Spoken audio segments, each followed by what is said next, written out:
Kahibalo ba ka? Nga ang Ginoo naghimo siya og adlaw nga ipapahulay aron sa paghimo nato sa pagsimba o pagdaigdiya kaniya aron nga mailhan nato siya nga siya ang Dios nga nagabuhat niini nga kalibutan. Kini ba ato ning sabton ba kay kini atong higala nga tagak ang iyang unahuna sa term nga Sabbath referring na sa particular day nga nabutang sa gitawag og kalendaryo. No sir, no ma'am. Kay even gani ang mga Hudyo, even gani ang Jewish religion pumingog Sabbath dili na referring sa particular day nga naa sa kalendaryo kung dili sa usa ka event o sa usa ka gitawag og action nga ilang pagsimba sa Ginoong Dios. Kay sa balaang kasulatan naa man gani term nga unang adlaw, naa po'y ikawalong adlaw, gitawag po nilang igpapahulay or Sabbath. Buti pasabot sa Jewish context o sa Jewish concept concerning anang Sabbath, dili na siya referring sa day sa kalendaryo, kung dili referring na dito sa ilang action sa pagsimba sa Ginoo nga atong Dios. Galing lang ang ilang pagpili sa ilang adlaw sa ilahang gitawag og Sabbath or complete cessation of works para pagsimba sa ilang Ginoong Dios, adlaw nga igpapahulay ikapitong adlaw sa simana. Na equivalent sa ato ang kalendaryo, nga Gregoriano Saturday. Muna kung mingon ka sa Biblia nga tawag ini nga Sabbath, kung itandi sa ato ang tawag ining kalendaryo, natunong na og Saturday. Pero dili man kana gitawag og Christian Sabbath. Buti pasabot Christian Day of Worship. Kasi ako anang giingon, ang term nga Sabbath dili na referring sa particular day nga naa sa gitawag og kalendaryo, kung dili referring na sa action sa pagsimba nila sa Ginoong Dios. So karon, kung mingon tagtawag in Christian Sabbath, dili na siya Jewish Sabbath, kay lahi man ang Christian Sabbath o Jewish Sabbath. Ang Christian Sabbath or Christian Day of Worship adlong Domingo. Kung atong basahon ang Didache, kung atong basahon ang balaang kasulatan, kung atong basahon ang mga writings sa gitawag og early fathers nga duol kaayo sa gitawag og mga apostol, ang ilang adlaw sa ilang pagsimba dili adlaw Saturday, kung dili adlaw Domingo. Before pa na kang Constantine ano man kay ang writings palang daan sa mga apostoles, for example kanang Didache, adlang Domingo sa nagtigom. Gawa sa Biblia pagkahuman kang Saint Joseph the Martyr, ingon gyapon niya adlang Domingo sa nagatigom. Ang Biblia mismo nagsulti nga adlang Domingo sa nagatigom. So ang mga Kristiyano, ang ilang day of worship or day of Sabbath or Sabbath day nila adlaw Domingo, dili Saturday, that refers to the Jewish gitawag og Sabbath. Pero kung ato ang paundayon na ning ato ang higalang tagak, granting without admitting refer gina Saturday, dapat ang Kristiyano Saturday gyud tawag ining mosulod sa pagsimba sa Ginoong Dios. Kay mao man nagasulti daw kuno sumala pa niya sa gitawag og balaang kasulatan. Kung ato ang set aside katong general term at the same time katong context sa mga Hudyo concerning the term Sabbath. Kung atong sundon ni iyang pangunahuna, hindi gihapon siya kapasar. Nga naman kay, biblically speaking, sa panahon po sa Sabbath, ang Diyos nagpili, nagtudlo kung unsaon siya pagsimba.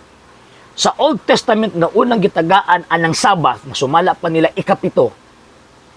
Gusto mo nila ikapito yun? Sige. Sa Old Testament, makita nato nga na ay pamaagi ang pagsimba sa Ginoong Diyos.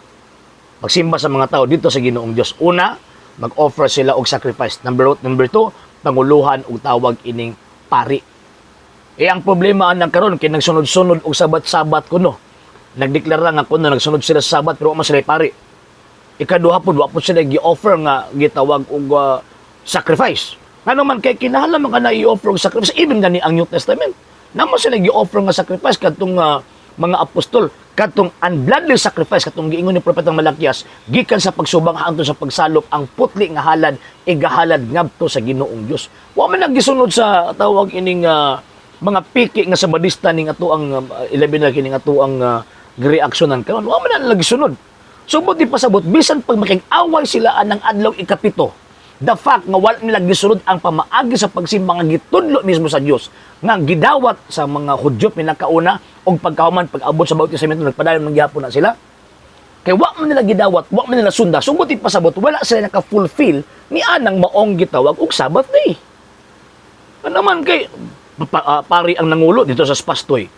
Diba? Instead of dito sila mupasakop sa gitawag og mga Hudyo, dito sa nagpasakop sa mga Amerikano.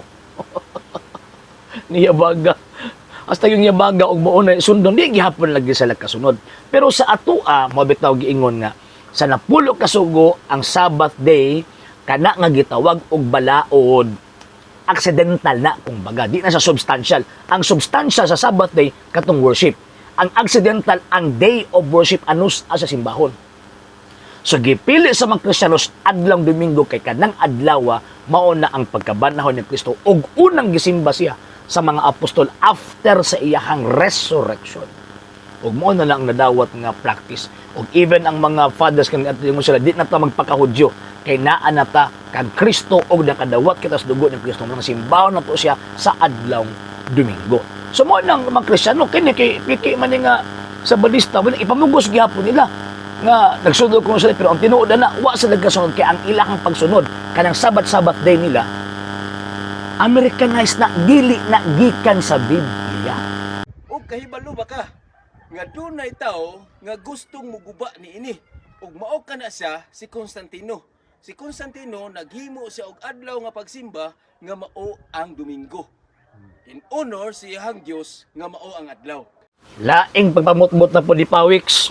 Nga naman, tungod kay, ingon pa niya, bago lang natong tawag inalidunggan nga, ang buod ng muguba sa adlaw ipapahuli si Constantino, binutbot man na.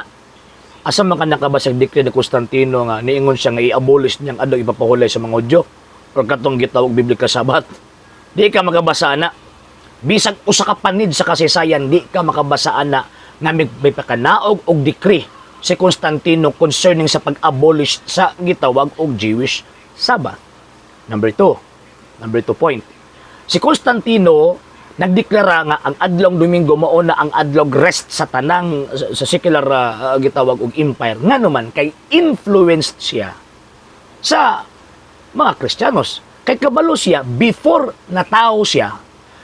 siya nahimugso aning kalibutan na kabalo siya nga kining maong gitawag og adlaw nga pagsimba sa mga Kristiyanos Domingo.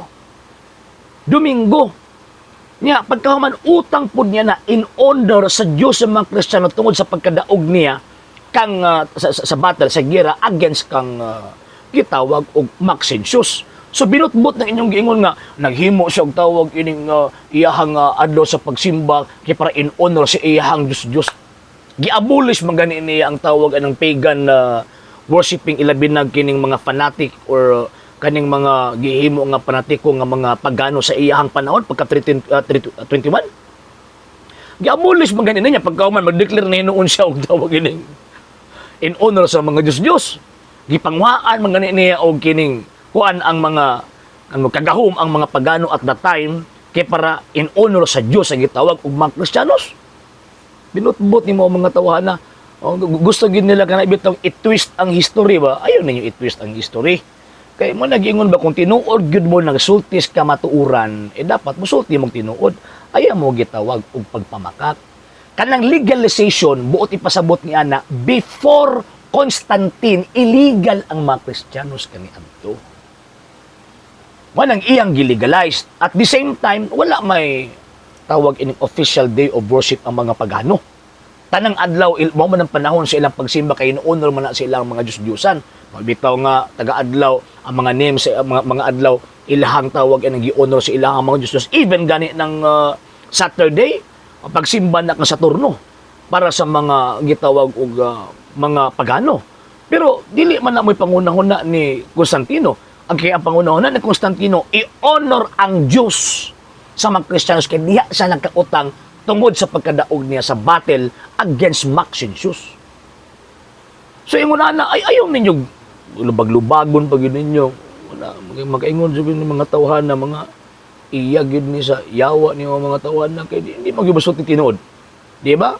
So again, why giguba si Constantino nga adlaw gipapahulay? At the same time, wapon siya gi-create nga adlaw sa pagsimba. Kung dili, iyahang gilegalized ang already existed nga practice concerning sa pagsimba sa Dios sa mga Kristiyano ug kanang adlaw Domingo ug walay laing gitawag og adlaw. Okay? Sa hindi pa po nakapag-follow sa mga pages po natin, i-follow niyo po yung mga pages po natin, RJ Horolanciano II, TV Apolia Punto Argumento page, Kuya Apologies TV page, and RJ's Vlog 2022. And pwede rin po kayo mag-send po dyan ng Facebook stars. And also, sa atin po mga channels, sa hindi po nakapag-subscribe, i-subscribe po ninyo yung mga channels natin, Dalay Catholic, Apologist International Official, RJ Santo II TV, Kuya Apologist TV, and Barrio Kawayan Religious Forum. And pwede rin po kayo mag-send po dyan ng super sticker, super chats, and super thanks. And maraming salamat po sa mga kapatid at mga Katoliko na ulis pong tumutulong sa programa po natin. Maraming salamat po. Nang dahil po sa tulong at suporta po ninyo, ang programa po ito until now, andito pa rin po sa social media. And until now din po, nangangailangan pa rin po tayo sa tulong at suporta po ninyo dahil wala po kami magagawa rito mga sir, mga ma'am, kung wala po yung tulong at suporta po ninyo. Sa gusto pong tumulong, sa gusto pong sumuporta, pwede po ninyong ipadala ang tulong at suporta po ninyo sa pamamagitan po ng ating mga account numbers dyan po sa ating pong screen. And pwede nyo po kaming i-message sa ating pong page kung via remittance po yung papadala po ninyo. Maraming salamat po in advance.